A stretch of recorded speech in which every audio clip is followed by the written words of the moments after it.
Welcome to Rome. This is The Bittersweet Life with Katy Sewell and Tiffany Parks. Hello, this is The Bittersweet Life. I'm Katy Sewell. I'm Tiffany Parks. And today we're going to be talking about trying new things. Something we've talked about before, surely, but also something I've been thinking a lot about as we try to come out of a pandemic and do other things. And, you know, sometimes it's not like every time you want to try something new or you want some kind of novelty, you can just move somewhere else because that's impractical for so many reasons. And so I'm trying to keep it a little smaller and think about kind of like the same way I approach New Year's resolutions is like try something new and try something new that you think you might want to add as a thing in your life, but you don't really have much experience with. And what we have decided to do, Derek and I, is we are going to go see our very first, as adults, opera. This will be the first time I go to a real thing, go see an opera. Being your friend, a person who studied opera, you would think that I would have done this a long, long, long time ago. But when we were talking about different things to do, so what we did, once we were like, well, how about the opera? And we're like, well, let's just buy tickets to whatever's next. We're like, opera. I'm laughing because I know what you got tickets to, and I so wish you had just checked with me first, just gotten my opinion. But no, I know. Went ahead and booked it.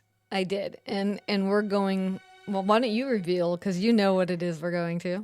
They're going to see Tristan und Isolde by Wagner. That's right.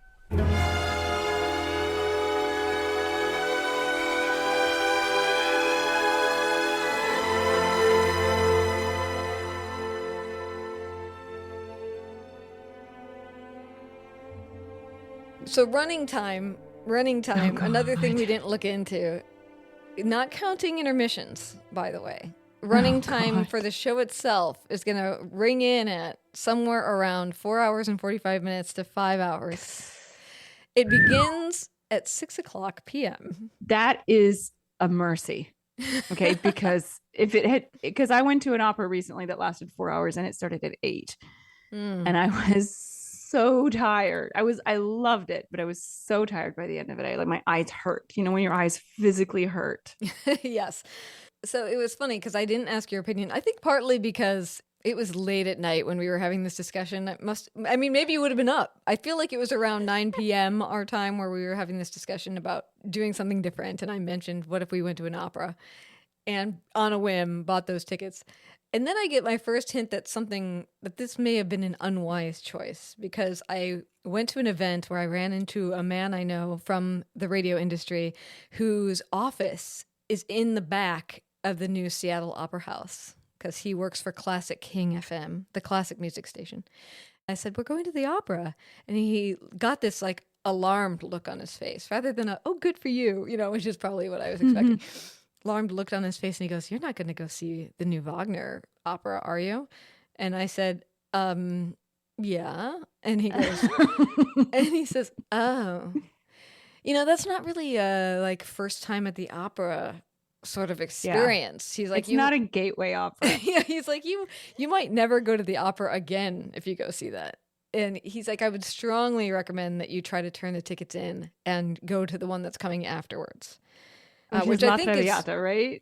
Yeah, I can't remember. Didn't you look it up? Was it La Traviata? I looked it up. I think it's La Traviata, which is probably one of the best operas to wet your toes with. It's right up there. Yes, I had the same exact reaction. But I'm proud of you that you were like, no, I'm going to go see Tristan und Isolde. Well, that sounds a little bolder. We did call to see if we could change the tickets, and they said no. Okay. So we are fair enough. We are going. But can you give a little recap? We should have recorded it at the time when you gave your reaction. My main takeaway from you, I even take notes of the things you were saying, was don't be a hero is one of the things you said. Like if you are 2 hours in and you feel like you got it and you're about to like, I don't know, jump off a balcony or something, that I should just go ahead and leave. Yeah. I'm the kind of person who I'm one of the most stubborn people that I know. I wouldn't take my own advice. I would be like, I am doing this. I will stay till the end. That's just me. But I'm also an opera lover, so you are just getting your feet wet. So I think, yeah, if you need to leave early, if it's going to make you hate opera or give you such a traumatic memory of opera that every time you think of opera, if you think about that, that's going to be a loss because then you will miss so many wonderful operas. So I'd say go, enjoy it. When you need to leave, you can leave. The problem with Wagner, if there's people out there who are like, well, what is it with Wagner? Why is Wagner so hard? My first voice teacher described it to me as, okay, this is probably before I had ever heard any Wagner. She said, when you go to see Wagner, you can't really sit back in the back of your seat. You're always sort of like sitting forward, waiting for a cadence. You're waiting for that moment when there's like a harmonic resolution to a phrase.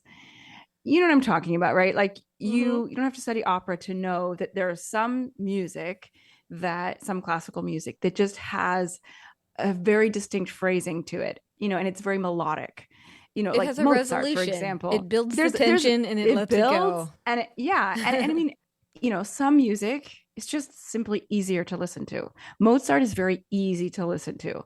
But Wagner, it's like she's like, when you get to the end of this 4, 5, 6 hour opera, and finally the very last chord is like a tonal resolution chord, you're like, you've been waiting for this one chord for the entire 5 hours, and finally it arrives and you can like sit back. Isn't that an argument for why you must stay to the end? Because if you just leave in the tension, I'll just like crash my car out of anxiety on the way I mean, home. I think she's probably exaggerating. I'm sure there's more than one tonic chord in the entire opera. Maybe at the end of each act, you get one. I'm not sure. I'm not an expert on Wagner. I just know I don't like it. I've been polling people, actually, both of us have, and that is what our expectation is for this particular show, is that chord comes at the very end. And like you said, either you love him or you hate him. So, Yeah. I mean, one of Derek's good friends and his father both love Wagner. People who love Wagner, they are obsessed with Wagner. There's no like, oh yeah, I like a little Wagner. No, you are obsessed, or you just don't have the taste for it. Well, one thing I can say, because you said when you were trying to, you told me all this about how tedious and long it could be. There's absolutely no melody. You did say, but at the very least, if you're going to go see Wagner, Seattle is the place to do it, because Absolutely. you said Seattle Opera is the most famous, worldwide for doing Wagner? Not worldwide, but definitely in the United States, I would say. It's probably number one in the United States, maybe in all of North America. No, there are a few German opera houses, particularly Bayreuth, that is like the most famous Wagner opera house. But Seattle is up there. I mean, they have they do the ring cycle. Mm-hmm. I don't know if they do it every summer or every other summer, but I mean, where can you go in the world to see the ring cycle? Almost nowhere. Mm-hmm. So if you're going to see Wagner, you might as well see it at the Seattle Opera. But don't be a hero. Don't like sit there and be miserable. If you leave early, you might be able to walk out of there and be like, oh, okay, I got something out of that. But if you get to the end and you're like, I hate it, everything about opera, and your body hurts and your eyes hurt, and that's not. And also, here's another thing: the style of singing in Wagner, particularly the female singers, it's very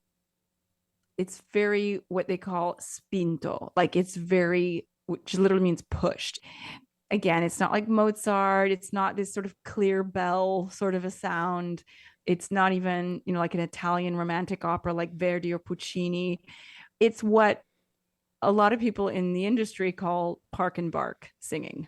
You park, you stand there. You usually, the singers are usually almost as wide as they are tall, especially the women, because you need to be. It's not, I mean, it's a stereotype for a reason. Like you need a mega, mega bone structure to be able to create that much sound. Because, think about like a cello versus a violin.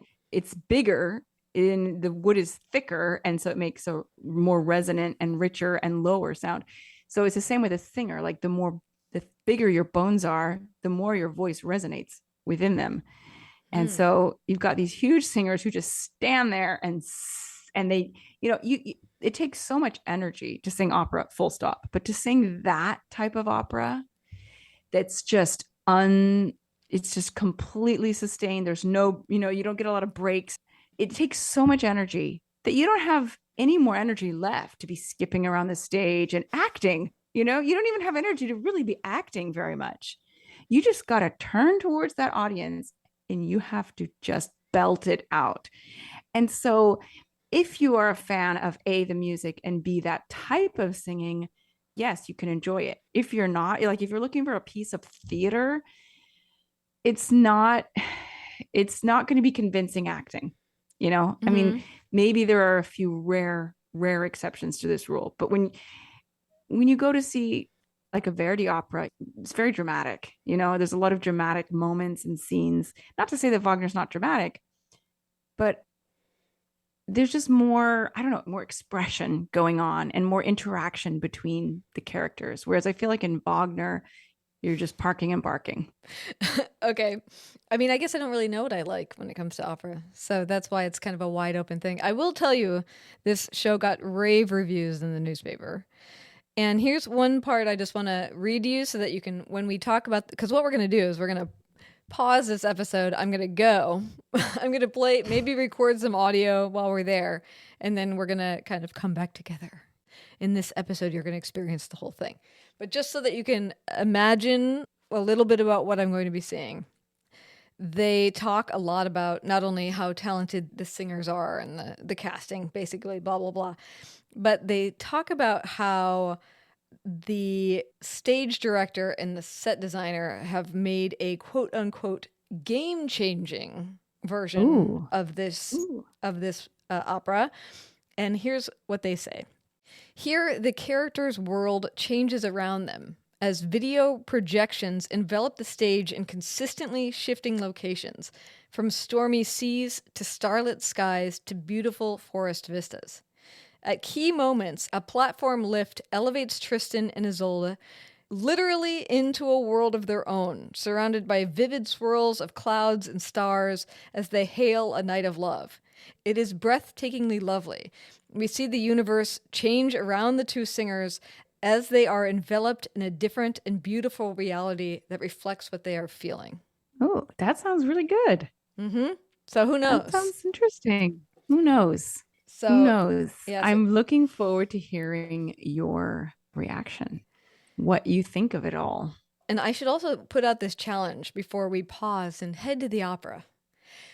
Is, Tiffany, we have to do an episode about experiencing new things for you. Yes. So you need to be thinking about, and maybe by the time we get to the end of this episode, through the magic of time, you will have settled on whatever it is your thing's going to be that you're going to try that you've not done before or have very little experience with. And we'll do another episode based on what you go through. And if anyone has any suggestions, please, because I'm kind of coming up short. I mean, obviously not, you might not know what I've done and what I haven't done. But send in suggestions if you have any. Obviously, things that I can do in Rome, though. Don't make me go like on a trip to have to do this, or it won't happen. That's true. Yeah. So anything that can be done in Rome or in the area near it. I'll tell you something that I read about recently that I might want to try. Mm-hmm. And it reminded me kind of something that you did with Derek once. You said you took a course of tracking animals. Oh, yeah. Right? Yes. It's sort of like that, but it's not exactly like that. But it's they organize this in the countryside around Rome. It's basically like, I think, a little bit of tracking, but you're going to try to see different animals, almost like it was a safari, but it's like the animals around Rome that live in the countryside, but they have like an animal one or they have a bird one. And the bird one, you can see owls and all these different types of, I think there's a night one. So maybe something like that. I think that's a pretty good idea. You should go online and sign up right now at an impulse, and then we'll talk about what my animal tracking experience was actually like. Okay. Okay. All right. Maybe I will. All right. Maybe I will, Katy. I think Maybe you should. I want to see you do it. Let's do it. All right. And I guess now let's head to the night of the opera. All right. Take it away, maestro.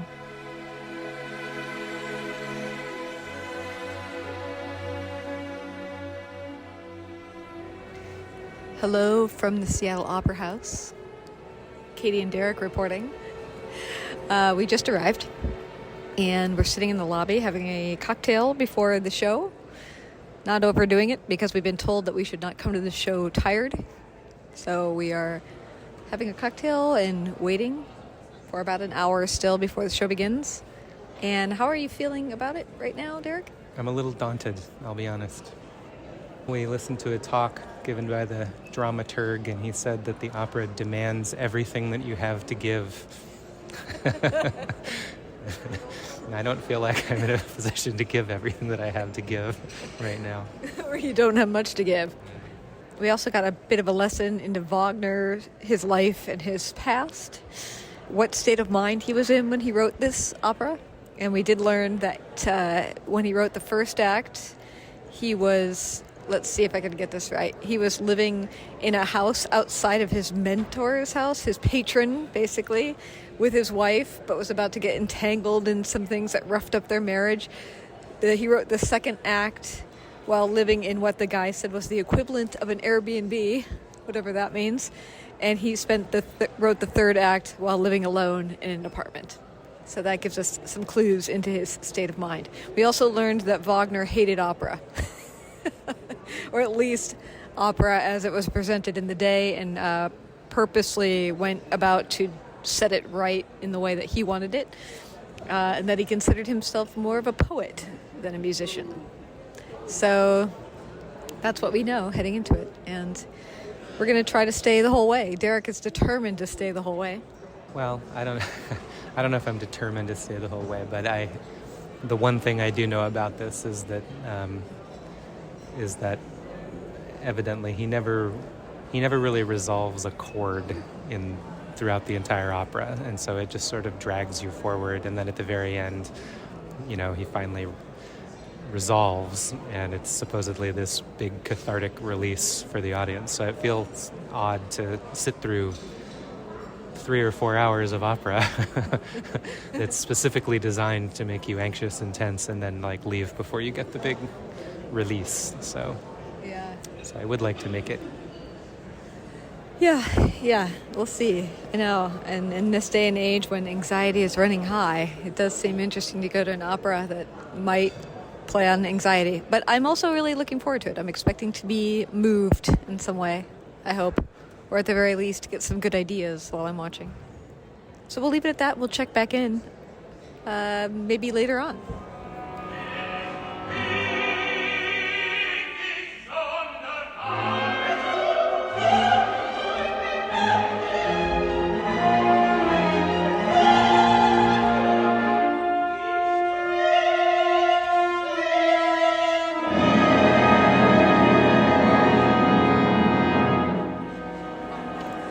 Here we are at the first intermission.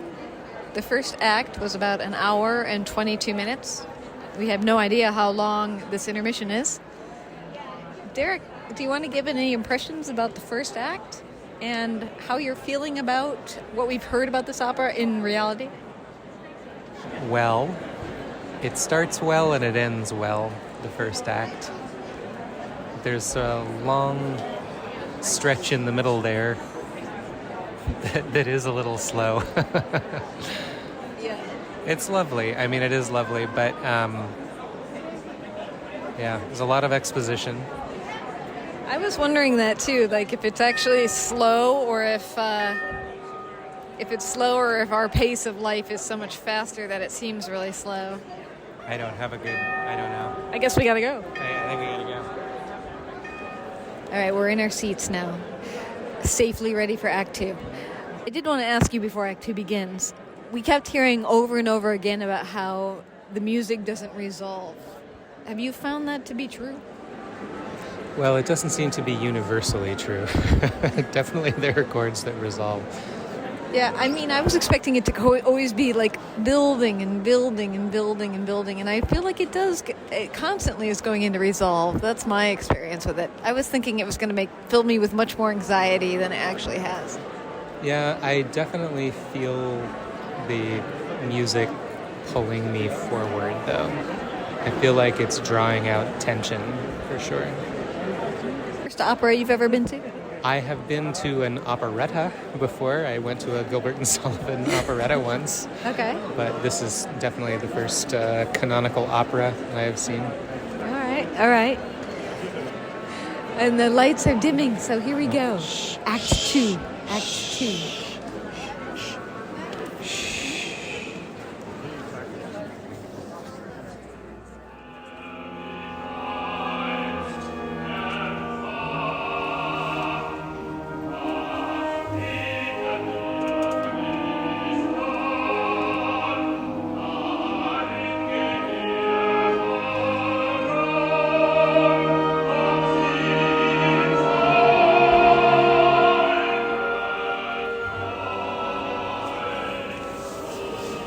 Okay, here we are at intermission after Act 2.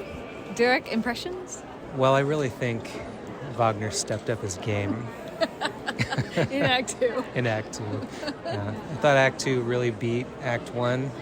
There's a lot more going. I had the opposite feeling about Act 2. Really? And my main observation was, as much as I enjoyed it, and he really did build the tension musically, I will say, but it did seem like lyrically, I almost wished we couldn't read the lyrics because the lyrics are projected above the stage. Because lyrically, they just went over and over and over and over the same point. Generally speaking, for me, I started just ignoring the lyrics and watching both the orchestra and the people on stage instead. Well, the thing that got me about Act 2 was... So Tristan and Isolde are constantly yearning for the freedom of the night, the kingdom of the night, as the place where they can be free and open and together. I kept reflecting on the idea that, to me it's interesting because from like biblical times all the way through the Enlightenment, it's the day, that is the period of goodness and light and God. And the night is a time of horrors, the time of the devil. And it was really interesting to me, this idea that, they're expressing that the day is actually all about obligation, and duty. And the night is the time that they can be free. And it's the day that is the time of death, and night is the time of life. And I thought that was a really fascinating turn, and it made me think about how romanticism, Wagner's a romantic, right? And it made me think about how romanticism is really this, a response to the Enlightenment and the Industrial Revolution. And you have all these people who are just schlepping to these dark satanic mills, every day, working in the factories, and this like Peaky Blinders world of unpleasant work and obligation. And it's the night is the time suddenly where you can be free in yourself and with the people that you love. And how different that is from what came before it, and how relatable that is. How relatable that is. It feels really modern. However, they're also talking about the night is like like what they're referring to is also death. It's not just the night where people go to bed and they can be themselves. It's also, won't you die with me so that we can be free of earthly obligation? Yeah, that's true. I remember reading a little bit about how Wagner really rebelled against the idea of opera as just entertainment for the rich, and that his operas were existential and forced you to really struggle with these intense emotions and ideas. And I don't know, the idea of like death as sweet release also seems like a very romantic concept to me. It does sort of invite you to struggle with that, Death as a sweet release is it's a big idea with the Romantics. Well, so you're all in Act 3. Act 3 being much longer than the act that prior came to it. So You're all in. You're, another 2 hours? Oh, I'm in for the long haul. Yeah.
So we have now finished the entire production. Do you have anything you want to say? I'm sleepy. I have two things that I want to record. One, I've been to many performances in my life, ups and downs, the whole thing. And I think this is perhaps the only performance where at the very end I had a single tear come out of the corner of my eye and just drip down my face. You know, not like I'm weeping, but just the single tear. And the second thing I was thinking was everybody had such a negative impression of us coming here. And it's like, if we come to see this, we'll never want to see opera again. And I just thought, like, why? You know what I mean? Not that it, doesn't give you enough credit to think that you won't be able to get it if you've never been in it before. Does that make sense? It does. Yeah, I did not I did not walk away feeling like I never want to see opera again. No. I thought that was a masterwork. And I'm excited to see more. Indeed. So, there you go. And what time is it right now? It's almost midnight. But as it stands, I'm pretty impressed. Yeah, me too.